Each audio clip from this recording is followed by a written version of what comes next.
Hola, ¿qué tal amigos? Como siempre es un verdadero placer estar con todos ustedes. Les habla su amigo de siempre, el licenciado Juan Parodi Nativitas, desde esta bellísima ciudad de Teciutlán, Puebla. Bueno, pues ahora, ¿de qué vamos a platicar?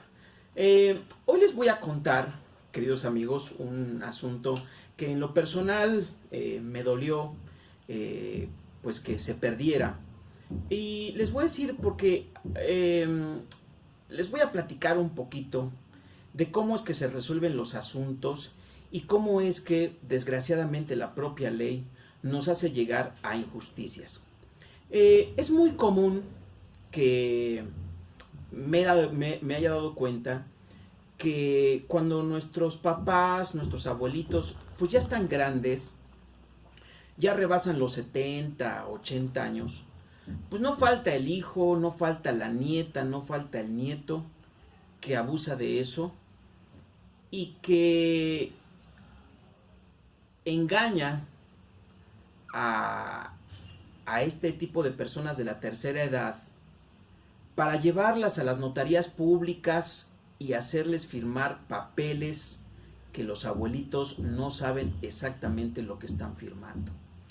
Les voy a platicar, a mí me llegó hace aproximadamente 2 años y medio un asunto en el que la señora de aproximadamente 80 años de edad iba muy preocupada porque decía que pues había tomado la decisión pues de donar su propiedad, su casa a algunos de sus hijos y pues me pidió que fuera yo a checar pues todo lo necesario de papeleo para que se transmitiera la escritura.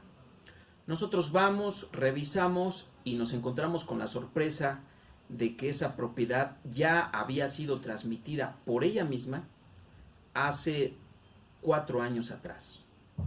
Y entonces cuando le dimos el informe, pues prácticamente le dio un síncope, como se dice popularmente, porque le cayó como un balde de agua fría. Y es que ella, hace precisamente 4 años, eh, su nieta la había convencido para que la llevara a la notaría pública y firmara unos papeles, según ella, para que amparara su propiedad. Cuando en realidad lo que le hizo firmar fue una escritura de donación incondicional a favor de ella, es decir, a favor de la nieta. Entonces yo me aboco a la investigación y obviamente, bueno, cuando los contratos, queridos amigos, son realizados sin consentimiento, porque ahí me queda claro que o no hay consentimiento porque la abuelita de 80 años no decidió, no fue su voluntad transmitir la propiedad a su nieta, bueno, estamos evidentemente ante la ausencia de voluntad, ante la ausencia de consentimiento. La otra opción es que el consentimiento esté viciado. ¿Por qué? Pues porque a veces se le dice a los abuelitos cosas que no son ciertas, los llevamos engañados y finalmente los hacemos firmar. Entonces, bueno, pues yo promuevo la demanda en contra de la nieta. Se le pide a la nieta que le regrese esa propiedad, pues dado que efectivamente la señora no había sido su voluntad transmitirle esa casa, y la nieta con las manos en la bolsa nos dice, pues no, no le voy a regresar absolutamente nada, ella ya firmó y no quiero saber más del asunto. Se va el trámite, queridos amigos, y quiero decirles que uno de los problemas que nosotros tenemos en el estado de Puebla es que el desahogo de la prueba testimonial, a diferencia, por ejemplo, de Veracruz, es que el que ofrece la prueba no puede interrogar a los testigos.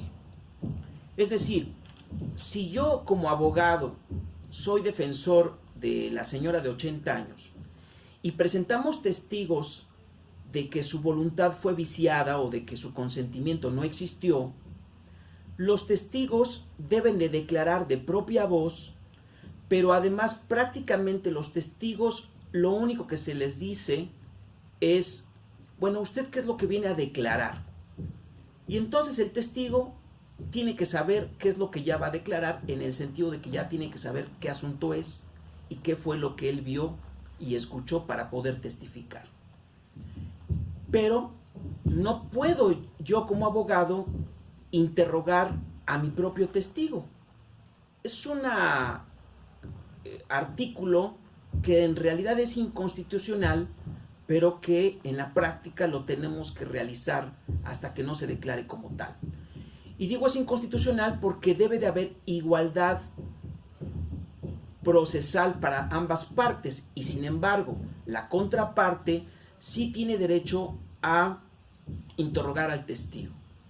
Pero además fíjense de las cosas injustas que hay, porque si el testigo declara de manera detallada, porque se le refresque la memoria, y manifieste el día, el lugar, los hechos, las personas que estuvieron presentes y cómo fue, y el otro testigo que declara con él, declara en términos muy similares, los tribunales nos dicen que ese testigo se presume aleccionado y por lo tanto su valor, su declaración como tal no funciona, no sirve.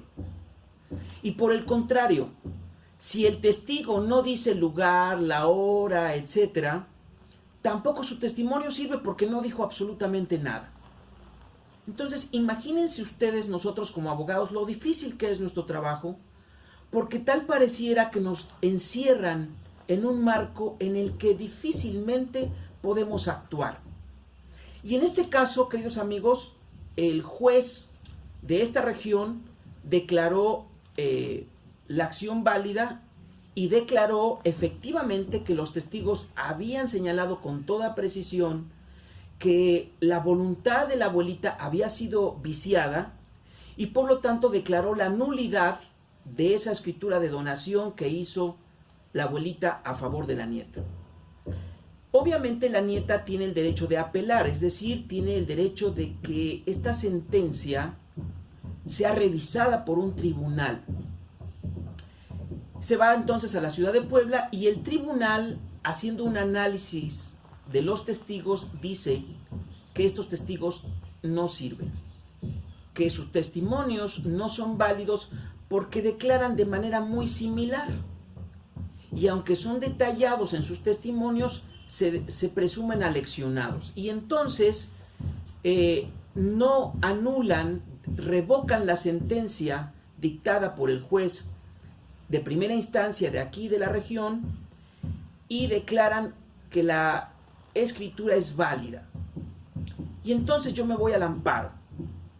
Solicito que nuevamente el caso se revise por parte de los tribunales colegiados, que son los tribunales federales a nivel República Mexicana, queridos amigos, que se encargan de revisar los casos, los asuntos y finalmente determinan la sentencia. Cayó en el juzgado primero especializado en materia civil y bueno, desafortunadamente ahí pues la resolución salió confirmada en relación a que los testigos no fueron exactamente suficientes y que con la escritura de la nieta no era probable que se demostrase que la voluntad de la abuelita había sido inexistente o había estado viciada. Pero me encontré con algo muy interesante, queridos amigos, y es precisamente a lo que voy. Explicarles a ustedes que cuando un caso se va a revisión, se va a un tribunal. ¿Qué es un tribunal? El tribunal viene de la palabra tres, que implica que está compuesto por 3 magistrados. Se supone que esos 3 magistrados tienen que discutir el caso, tienen que analizarlo a fondo y tienen que resolverlo, de tal manera que esos asuntos se resuelven por votación. ¿Qué implica esto, queridos amigos? Que puede ser que los tres estén de acuerdo en que se resuelva de una u otra forma el asunto, o puede ser que dos estén a favor y uno en contra. Y es exactamente lo que en este asunto me encontré. ¿Por qué? Porque cuando me notificaron la resolución, la verdad es que a mí me dolió mucho, porque dije, bueno, ¿qué pasa con todas las abuelitas? ¿Qué pasa con todos los abuelitos? Y se los digo por experiencia propia, porque durante muchos años yo he explicado a través precisamente de estos micrófonos que no se dejen engañar, que tengan cuidado. ¿Por qué? Porque es muy común que los abuelitos sean engañados por sus hijos, por sus hijas, por sus nietas, por sus nietos, y los hagan comparecer ante la notaría y les hagan firmar, en donde pierden sus propiedades porque las hacen que transmitan la propiedad sin ellos saberlo, y se quedan en completo desamparo. Y ahí me encontré, porque el día lunes fui precisamente a checar la sentencia, y me encontré con una agradable noticia que a mí, bueno, me dio mucho gusto, y fue que al resolverse ese caso, una de las magistradas luchó y peleó porque ese abuso no se cometiera una injusticia. Y públicamente le quiero agradecer, aunque el asunto ya se haya resuelto y ya no hay marcha atrás, ya no, en este caso en lo particular de este juicio no se tiene ya nada que hacer. Yo le agradezco a la magistrada Rosa María Temblador Vidrio, que es magistrada del tribunal, del primer tribunal colegiado en materia civil federal, que haya votado en contra de la resolución y que haya emitido su voto particular de calidad. Porque, como ella me explicaba, porque yo fui a darle las gracias y le dijo, señora magistrada, de verdad, gracias, porque por personas como usted, todavía México cree en la justicia. Por personas como usted, todavía nosotros los abogados creemos en un México que todavía se puede impartir justicia. Y ella me platicaba que también le dolió mucho, que para ella el caso estaba perfectamente resuelto y perfectamente comprobado, que la abuelita había sido engañada, había sido timada, y que había discutido punto por punto con sus otros dos compañeros magistrados que la sentencia saliera favorable en favor de esta señora, pero que desgraciadamente pues no los había logrado hacer entender. Pero a mí, queridos amigos, me queda un buen sabor de boca, porque pues finalmente los tribunales son seres humanos y nos podemos equivocar. Pero hay gente que todavía se toca el corazón, y hay gente muy metida, y hay gente que todavía es muy estudiosa. Quiero decirles que me enteré que gracias a la magistrada Rosa María Temblador Vidrio es como hay una tesis que la próxima semana les voy a explicar, y consiste en la usura, y que gracias a ella hoy no se pueden cobrar intereses tan altos. Por eso es que las empresas grandes que cobran intereses mezquinos, abusivos, gracias a ello, gracias a esa tesis de usura, de la prohibición de usura, actualmente muchas empresas ni siquiera demandan. ¿Por qué? Porque no pueden cobrar esos intereses excesivos que a veces se pretenden cobrar. Así que bueno, pues le agradezco a la magistrada, y espero que les haya gustado, que en el caso de los tribunales se puedan discutir y resolver las sentencias realmente colegiando. Así se le llama, colegiar los asuntos. Vamos a un corte, queridos amigos, regresamos, no se vayan.